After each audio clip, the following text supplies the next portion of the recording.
뉴스 완전 정복하는 온유한 경향신문 박순봉 기자 나오셨습니다. 어서 오세요. 네, 안녕하세요. 급하게 올라오신 건 아니에요? 네. 저희 지하 주차장에서 막 빠듯하게 오셔가지고 네, 덕분에 댓글을 많이 읽어드렸어요. 네. 지금 안 그래도 비 피해 소식 때문에 가슴이 답답하다, 너무 마음 아프다 이런 댓글 많이 올라왔는데 사실 전국적으로 폭우가 쏟아지면서 안타까운 소식이 많이 전해졌습니다. 12년 만에 사망자가 가장 많이 나왔다는 거잖아요. 네. 먼저 피해 상황부터 좀 살펴볼까요? 네, 말씀하신 대로 정말 많이 나왔는데 지금 현재까지 확인된 사망자는 40명, 40명이고요. 네. 그리고 실종자가 9명입니다. 그래서 11시 기준으로 지금 집계한 맞습니다. 거죠. 그래서 중대본이. 이 실종자도 있기 때문에 아무래도 사망자가 더 늘어날 수 있는 그런 상황이고요. 네. 이게 12년 만에 가장 많이 나온 숫자라고 말씀드렸는데 2011년에 이제 기억하시는 분들 계실지 모르겠는데 그때 우면산 산사태가 났어요. 그렇죠. 네. 집중호우 때문에 산사태가 일어나서 많은 피해자가 있었는데 그때 78명이, 그러니까 78명이 사망하거나 실종됐었거든요. 네. 그때 그 이후로는 가장 많은 지금 사망자와 실종자가 나온 상황입니다. 네. 사고가 일어나기 전에는 저희가 항상 늘 전조 증상이 있다고 얘기를 하곤 하잖아요. 사실 이번에 특히 피해가 컸던 충북 청주 흥덕구 오송읍의 궁평 제2차도. 이 경우는 사실 쿠 사진 작가님도 인재입니다 하셨는데 인재라는 지적이 나오고 있는 이유가 있죠. 네. 지금 이제 이 청주는 특히 이제 충북 지역하고 지금 경북 지역이 피해자가 많거든요. 네. 충북 지역에 15명의 사망자가 있는데 이제 그 이유가 바로 오송 지하차도 때문이죠. 네. 근데 말씀하신 대로 인재라는 지적이 계속 나오고 있는 건 뭐냐면은 그 전부터 여러 차례 경고하고 주의가 있었던 거예요. 네. 그리고 특히 당국에서 그러니까 이제 구체적으로 보면은 금강홍수 통제소가 미리 예고를 했는데도 불구하고 당국에서 교통통제 같은 별도의 조치를 안 했다라는 겁니다. 그러니까 구체적으로 시간을 보면은 네. 이 문제가 됐던 그 날짜가 15일이거든요. 네네. 근데 그날 아침, 그러니까 새벽이죠. 오전 4시 10분에 금강홍수통제소에서 이 차량 통제가 좀 필요하다. 왜냐하면 이제 미호천의 수위가 올라가니까 주의 통제가 필요하다라고 하고 70개, 80개 기관에 전부 다 통제를 요청을 하고 그다음에 전화도 하고 이제 서면도 넣고 이렇게 했다라는 상당히 거예요. 이제 지금 피해가 우려되니까 조치를 취해달라고 통보를 한 거잖아요. 이게 맞습니다. 지금 사고로 따지면 한 4시간 반 전에 이 처음 통보가 있었던 거죠. 맞아요. 그리고 이제 관계자한테가 또 직접 전화로 이제 연락까지 했다라고 하거든요. 네네. 근데 그럼에도 불구하고 결과적으로는 교통통제가 없었습니다. 네네. 교통통제가 있었다면 피해를 막을 수가 있었는데 이제 이후에 충북도 쪽에서 나오는 해명은 뭐냐면은 무조건 도로 통제를 하는 건 아니고 그리고 이제 하천물이 갑자기 유입이 돼가지고 통제할 시간이 없었다 이런 입장이고요. 또 청주시 흥덕구 같은 경우에는 그 지하차도가 충북도 관할이라는 거예요. 그러니까 약간의 이제 책임 미루기 같은 게 있는데 그러다 보니까 어쨌든 결과적으로는 교통 통제가 없었습니다.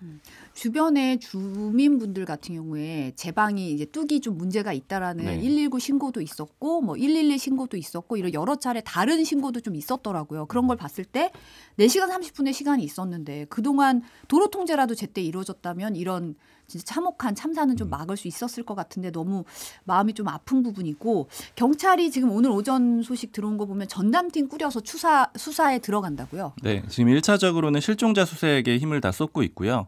이게 어느 정도 마무리가 되면은 이제 수사팀을 꾸려가지고 책임 소재를 가리기 위한 그런 수사를 이어나갈 계획인데요. 이제 방금 말씀해드린 그 부분이 제일 문제가 됐어요. 이게 네. 미호강에 그 홍수 경보가 있었으니까 그 주변 같은 경우에는 교통 통제를 해야 되고 그다음에 통제소에서 연락도 했다라고 말씀을 드렸잖아요. 네네. 근데 왜 안 했고 왜 안 이루어졌는지 이런 부분을 이제 도청, 시청, 구청 다 통해가지고 수사할 그런 전망입니다. 사실 궁평 제2차도 같은 경우는 미호강에서 한 400m 거리더라고요. 사실은 너무 짧은 네, 눈으로 봐도 알 수 있는 이건 곳이죠. 굉장히 위험한 구간인데 보면 피해 입으신 분들 중에 대표적으로 버스 같은 경우는 거기가 원래 노선이 아닌데 다른 데가 통제하다 네. 보니까 우회도로 그쪽으로 가게 된 거고 어떻게 보면 거기가 어떻게 우회도가 될 수 있었나라는 생각이 좀 들긴 하더라고요. 맞습니다. 다른 데 막혀가지고 사실 그 버스가 이제 한 버스는 가장 많이 피해가 있었던 그 버스는 원래는 그곳으로 가는 버스가 아니었는데 막혀서 글로 갔던 거잖아요. 네네. 그러니까 이게 당국에 좀 제재만 있었으면 사실은 오히려 더 위험한 곳으로 가게 됐던 거거든요. 그러니까 충분히 좀 피해를 더 막을 수 있었다는 게 아쉽죠. 네. 보니까 제방 관리가 좀 참사 원인이 아니냐 이런 의혹이 좀 제기가 되긴 하더라고요. 네, 그 제방을 이제 모래자루로 쌓아 올리질 않고 이제 모래로만 막아가지고 좀 허술했다 이런 주장도 있고 그다음에 이제 주변에 공사를 하다 보니까 일부 좀 뚫어놨다. 왜냐하면 이제 공사용 차량 같은 것들이 크잖아요. 그래서 네네. 이런 거 다니기 쉽게 뚫어놨다. 이런 얘기들도 있어가지고 여러 가지로 좀 수사를 통해서 규명해야 될 것들이 있을 것 같아요. 네. 사고 현장이 언론에 공개가 됐는데 화면 잠시 볼까요? 지하차도 바닥이 지금 물은 좀 많이 빠진 상태네요. 네. 정말 뭐 바닥이 보시면 알 것 같은데 이게 진흙탕 상황이 됐고요. 뻘이 막 들어와가지고 뭔가 수색하는데도 굉장히 어려움을 겪고 있는 상황이 그대로 보이는데요. 네, 지금 이제 화면으로 보기에는 다 보이지가 않는데 이 가운데 좀 가장 낮은 쪽, 깊은 쪽으로 가면은 거의 수색대원의 목에 찰 정도로 그렇게 진흙이 많이 쌓였다 그래요. 네네. 지금 입구 쪽을 공개한 거죠. 맞습니다. 앞부분에. 그리고 이제 진흙 쪽에 있다 보면은 여기에 이제 좀 유독가스 같은 것들이 또 배출될 수가 있거든요. 네네. 이제 그런 2차 피해도 좀 있는 상황이어가지고 지금 작업자들 안전 위해서 뭐 여러 가지 조치도 취하고 있고요. 공기 순환 작업 같은 것들도 같이 해야 될 정도의 그런 상황이라고 합니다. 네. 파라랑님이 오송 지하차도 너무너무 가슴이 아프다고 하셨습니다.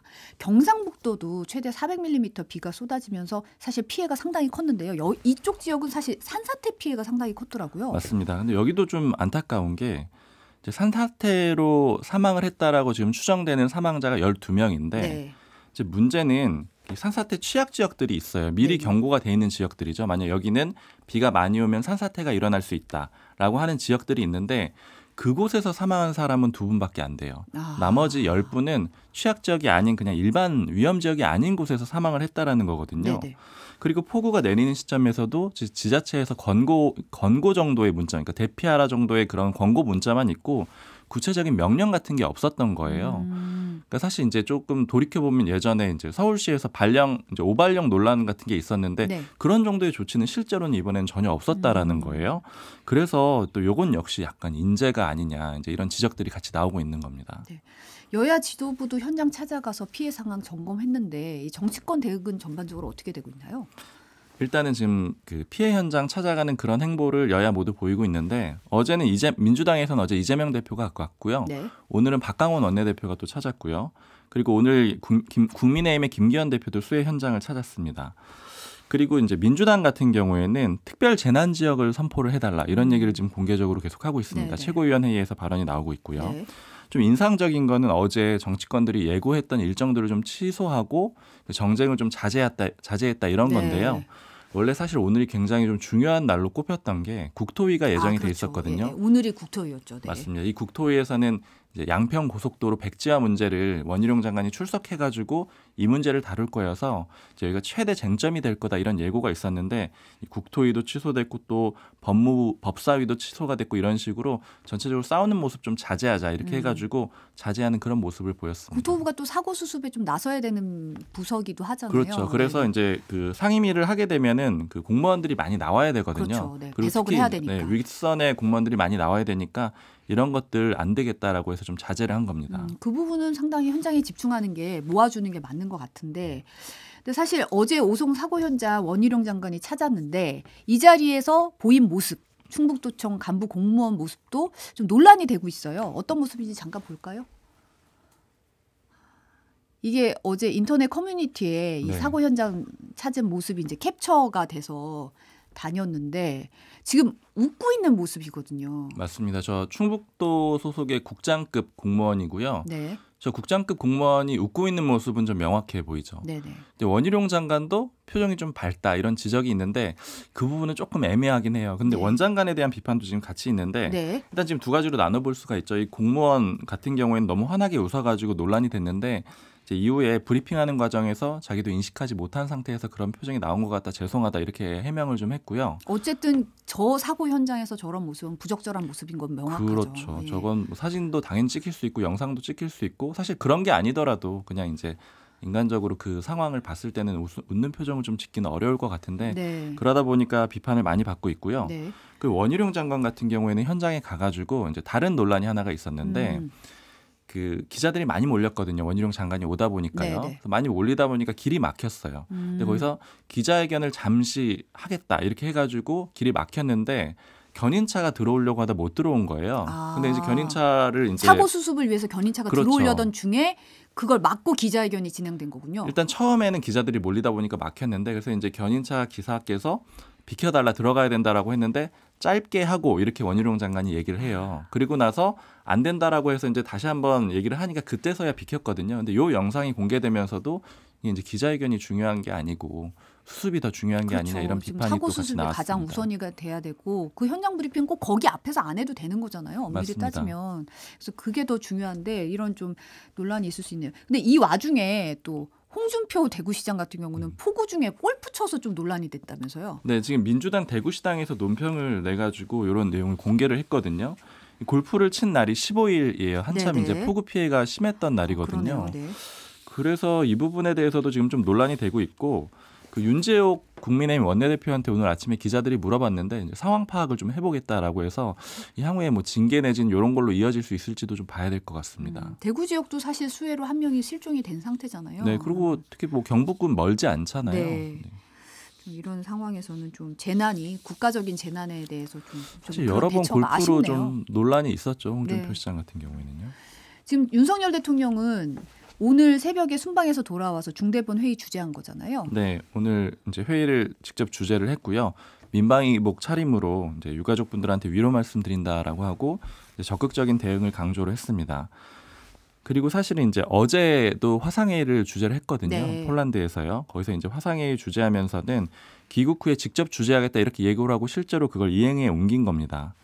근데 지금 좀 논란이 되고 있는 게 한 가지가 있는데 이 이제 윤석열 대통령이 원래 순방 일정 중에 우크라이나는 예고에 없었어요. 그렇죠. 예고에 없이 방문한 거죠. 깜짝이기도 했고 기간도 연장이 된 거거든요. 연장을 해서 우크라이나를 간 건데 이제 요것 때문에 시기가 좀 겹쳤잖아요. 그러니까 그렇죠. 집중 호우 네네. 기간하고 겹쳤기 때문에 기자들이 현지에서 물어봤습니다. 네. 근데 이제 고위 관계자한테 물어봤는데 이런 상황에서 방문 취소를 검토하진 않았느냐. 그러니까 우크라이나 가는 거 중단하고 한국 갈 생각은 안 했느냐 이렇게 물어봤습니다. 사실 일정이 없는 일정이기도 하고 예고된 일정은 아니기도 했고. 맞습니다. 물론 이제 대통령 일정은 사전에 이 정해져는 있었을 거예요. 근데 그렇죠. 다만 공개는 안 돼 있었을 텐데 여하튼 그 방문 취소를 검토했느냐 이렇게 취지로 물어봤는데 이렇게 답변을 합니다. 네.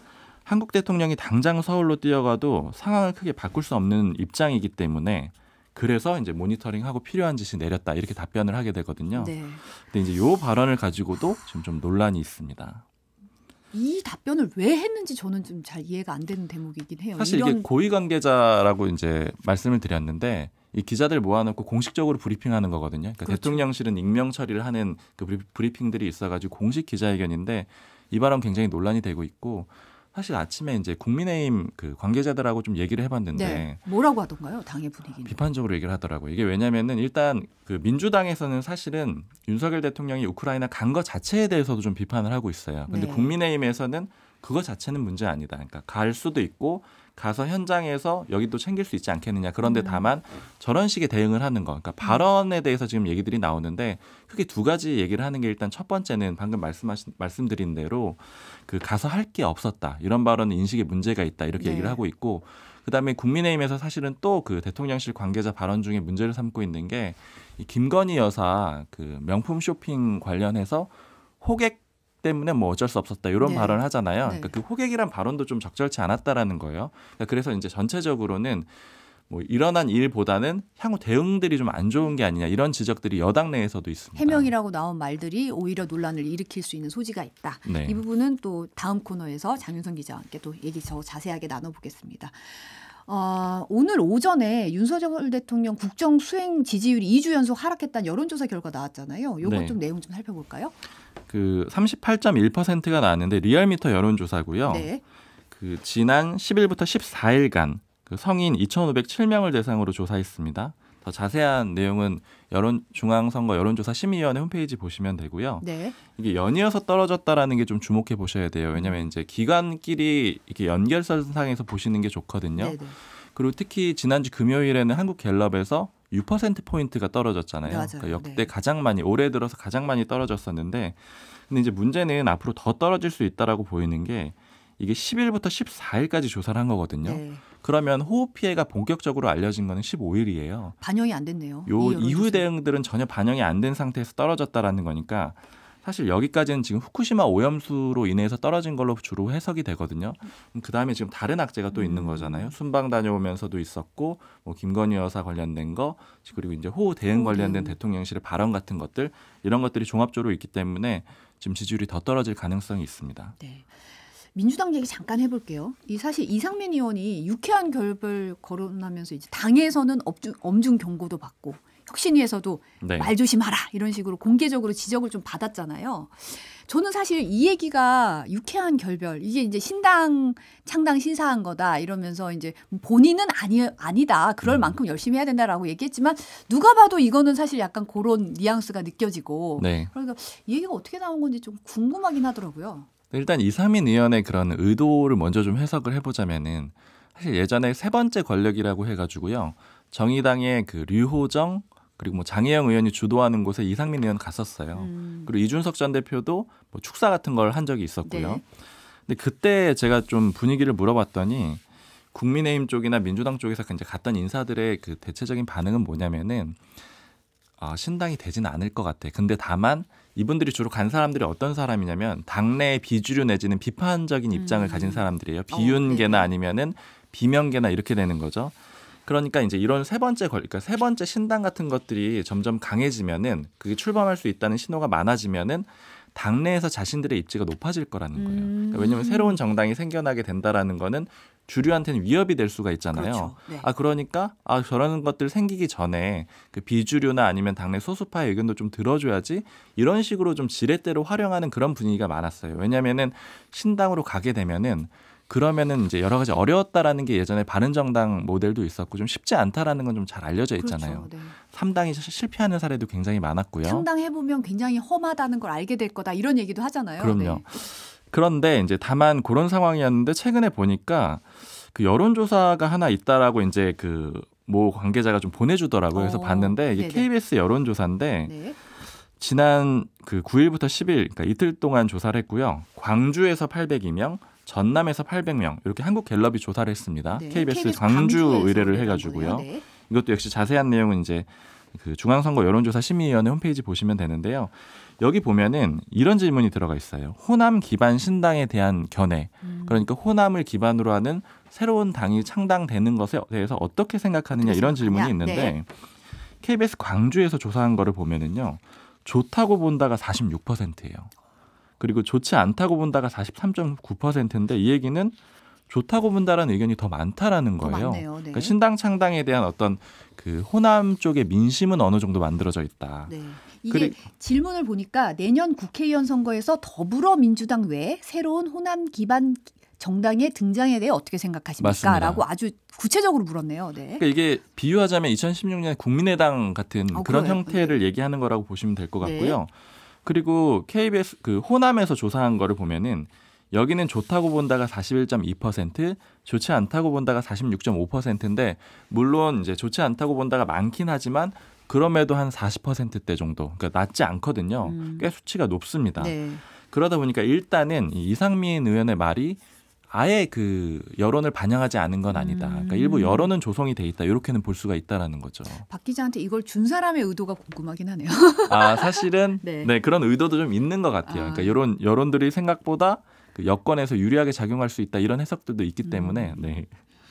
근데 사실은 이 신당 아까도 잠깐 언급했지만 신당 창당한다는 게 여러 가지 요건으로 봤을 때는 쉽지는 않잖아요. 네. 이게 이제 이루어지려면 어떤 게 성숙이 좀 돼야 되는데 어때요? 좀 갖춰졌다고 보시나요? 그러니까 사실 저는 이 여론조사 보고 좀 재밌어가지고 이걸 가지고 이제 민주당 쪽에 이제 의원하고 뭐 관계자들하고 좀 얘기를 해봤거든요. 네네. 보내줘서 이거 어떻게 생각하냐 이렇게 돼 있으면은 신당 창당 가능성이 좀 높은 거 아니야 이렇게 물어봤는데 이제 세 가지 요건을 먼저 얘기를 하는 거예요. 신당이 창당되려면 그때 2016년 국민의당이 출연했을 때의 조건들을 보면 되는데 당시 일단 첫 번째는 신당이 필요하다는 여론. 그러니까 요거는 이제 일단 여론조사에서 어느 정도는 나타나 있다라고 볼 수 있겠죠. 요건 충족이 하나 정도는 돼 있다라고 볼 수 있는데 나머지 두 개가 뭐냐면 그 리더, 그러니까 대선 주자급의 리더. 당시에는 안철수 의원이 있었죠. 거물급 리더가 좀 이끌어야 된다. 그렇죠. 뭔가 이렇게 얼굴을 딱 내밀 수 있는 어떤 셀럽이 맞습니다. 있어야 된다. 특히나 아주 구체적으로 얘기하더라고요. 대선 주자급이어야 되고 그다음에 더불어서